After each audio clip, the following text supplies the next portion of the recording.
అనకాపల్లి జిల్లా పరవాడలో 2 రోజుల క్రితం సినర్జీస్ ఫార్మా కంపెనీలో జరిగిన ప్రమాదంలో మృతుల సంఖ్య 3కు చేరింది. ఆసుపత్రిలో చికిత్స పొందుతున్న వారిలో ఇవాళ మరొకరు చనిపోయారు. విజయనగరం జిల్లా కోనంగిపాడుకు చెందిన కె సూర్యనారాయణ చికిత్స పొందుతూ మృతి చెందారు.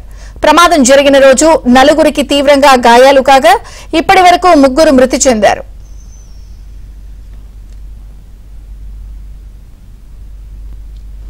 రెండు రోజుల క్రితం కెమికల్ ఫ్యాక్టరీ సినర్జీస్ లో జరిగినటువంటి ప్రమాదంలో క్షతగాత్రులైనటువంటి వారిలో ఇప్పటివరకు 3 మృతి చెందారు.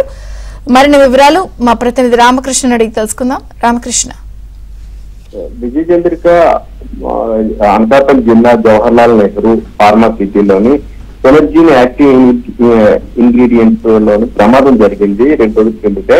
ఈ ఘటనకు సంబంధించి కూడాను 4 తీవ్రంగా గాయపడ్డారు. అందులో ఒక పరిస్థితి అప్పుడే విషమంగా ఉందని కూడా డాక్టర్లు చెప్పారు.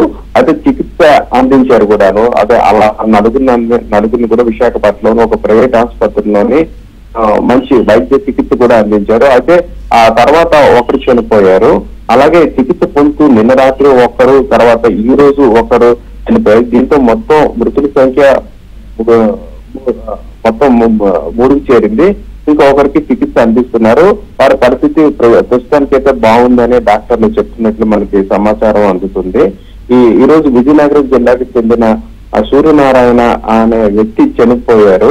ఆ కుటుంబ సభ్యులు కూడా తీవ్ర ఆందోళన వ్యక్తం చేస్తున్నారు. తమ ఇంటి ప్రజలను కోల్పోయామని తీవ్ర ఆవేదన కూడా వ్యక్తం చేస్తున్నారు. ఏదేమైనా ఉమ్మడి విశాఖపట్నంలోని ఇటువంటి ఘటనలు ఇటీవల కాలంలోని జరిగాయి. మొన్న అచ్యుతాపురం నేను పరవాడ ఫార్మాలోని ఘటన జరగడం పట్ల కూడాను అందరూ ఆందోళన వ్యక్తం చేసి ఇప్పటికైనా కర్మాగారాల్లో కానీ అన్నిటికీ భద్రతా చర్యలు తీసుకోవాలి, సెక్యూరిటీ ఆడిట్ అన్ని నిర్వహించాలని కోరుతున్నారు. దీని మీద కూడా ప్రభుత్వం సీరియస్ గానే ఉంది.